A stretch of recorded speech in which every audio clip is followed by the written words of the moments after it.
Жак, манай ангид шилжиж ирсэн нөгөө царайлаг хүүгэн Крисэс надад ийм хачин зороос ирж байх юм. Бөөх, ямар эвгүй юм бэ? Харин тийм ээ. Ёо, би одоо яах ёстой вэ? Мэбэл тэр чам таалагдгийг мэднэ. Гэвч би байсан бол явуулахгүй. Чи тэрнийг сайн мэдэхгүй шүү дээ. Гэхдээ тэр их царайлаг шүү дээ. Би түүнийг өөрөөсөө түлхмээргүй байна. Нүцгэн зураг явуулснаас болж асуудал үүсч магадгүй шүү. Нүцгэн зураг нь интернетээр дүүрэн тарсан нэг охины тухай манай аав ээж хоёр надад ярьж байсан. Нэг хүү түүнээс нүцгэн зургийг гуйж авсан гэсэн. Тэгээд тэр зургийг хаасаагүй тараачсан гэсэн. Яста бөө юм болсон гэсэн. Бурхан минь, би байсан бол ичиж өгөх байхаа. Би түүнд таалагдахыг хүсэж байгаа ч ингэж лав биш ээ. Яг үнэ.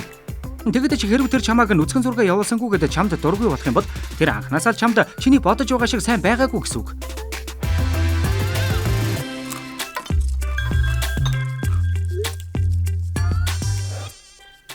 Крис, энэ юун зурвас вэ? Ямар зурвас? Энэ үү? Юу ч биш ээ. Миний хүү хэнийг нь сайн болно гэдэг бол өсвөр насныхны хувьд хэвийн зүйл юм шүү дээ. За аваа. Үгүй, Крис, чи сонстоо.